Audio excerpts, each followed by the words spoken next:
गणेश मनाव मन इच्छा पूरण फल पाव माथ तिलक चढ़ संदूर गणपति विघ्न करो सब दूर गोरा जी के नंद लाला मन मन के जियाला शरण पड़े के दुखड़े दूर गणपति विघ्न करो सब दूर शंकर कैलाश के वासी पार्वती है उनकी दासी जिनके मालक भरपूर गणपति विघ्न करो सब दूर। गुरु गणपति महाराज की जय।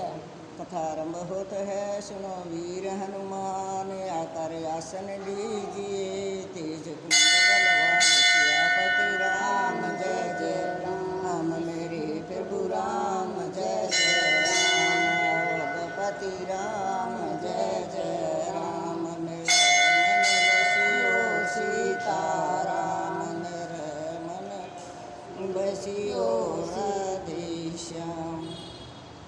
और ऊंची आवाज में बोलिए। पुरुषोत्तम मास की कथा तीसरा अध्याय।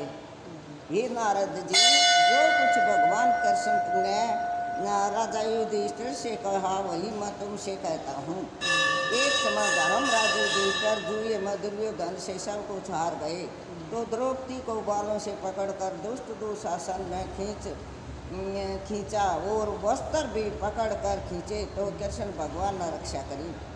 इसके पश्चात युधिष्ठिर आदि राज्य को छोड़कर काम्यक वन को चले गए। वहाँ पर वन में युधिष्ठिर द्रौपदी के बाल बिखेरे वन में रहने वाले हाथियों की तरह वन के फलों को खाकर अति दुख को प्राप्त हुए। वहाँ पर एक समय देवकी के पुत्र श्री कृष्ण भगवान उनको दुखी जानकर कामक वन को गए। उस समय युधिष्ठिर आदि श्री कृष्ण भगवान को देखकर ऐसे प्रसन्न हुए मानो देह में प्राण आ गए हों। वे बड़े प्रेम से मिले और हरि के चरण कमलों में नमस्कार किया। द्रौपदी ने भी प्रणाम किया। राजा युधिष्ठिर को दुखी देखकर और ऐसे ही द्रौपदी को दुखी देखकर श्री कृष्ण भगवान भी अत्यंत दुखी हुए।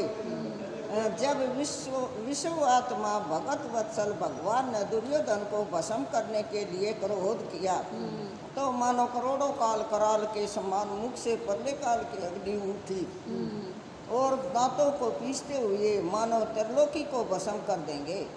तब अर्जुन भय से कांप उठा। युधिष्ठिर और द्रौपदी तथा दूसरे उपस्थित वृंद हाथ जोड़कर भगवान को प्रसन्न करने के लिए स्तुति करने लगे। अर्जुन कहने लगे, हे कृष्ण, हे जगन्नाथ, हे नाथ, मैं जगत से बाहर नहीं हूँ, फिर आप मेरी रक्षा क्यों नहीं करते? आप तो सारे जगत की रक्षा करने वाले हो। जिनके नेत्र बंद करने से ब्रह्मा का पतन हो जाता है, जिनके क्रोध से सारे विश्व का नाश हो जाता है, कोई भी जीवित नहीं रह सकता। हे जगतपते, इस संहार करने वाले क्रोध को दूर कीजिए। आपके क्रोध से संसार में परले हो जाएगी। भगवान कहने लगे, हे नारद जी, अर्जुन इस प्रकार कहकर हाथ जोड़कर कृष्ण भगवान को नमस्कार करने लगे। तब श्री कृष्ण भगवान अर्जुन के इस प्रकार स्तुति वचन सुनकर शीतल हो गए। फिर प्रेम से व्याकुल होकर युधिष्ठिर आदि श्री भगवान को बारंबार नमस्कार करने लगे। श्री नारायण कहने लगे कि हे नारद जी, इस प्रकार प्रेम से मगन वो सिर झुकाकर हाथ जोड़कर बारंबार भगवान श्री कृष्ण को नमस्कार कर अर्जुन ने भगवान श्री कृष्ण से जो प्रश्न किया वह मैं तुमसे कहता हूँ। हरि भगवान यह सब सुनकर पांडवों के वचन कहने लगे। कृष्ण कहने लगे, हे अर्जुन, मेरे वचनों को सुनो और आपने जो अपूर्व प्रश्न किया है इस समय में उसका उत्तर देने को समर्थ नहीं। यह गुप्त प्रश्न ऋषियों को भी कठिन है, तो भी ये अर्जुन, मैं तुम्हारी मित्रता और भक्ति से प्रसन्न होकर अत्यंत कठिन उत्तर को क्रम से कहता हूँ, सुनो। ये अर्जुन, एक समय मैं संयोगवश अधिक मास आया, उसको सब असाय निंदक है पूज्य मलमास की संक्रांति से वर्जित ऐसा कहते हैं।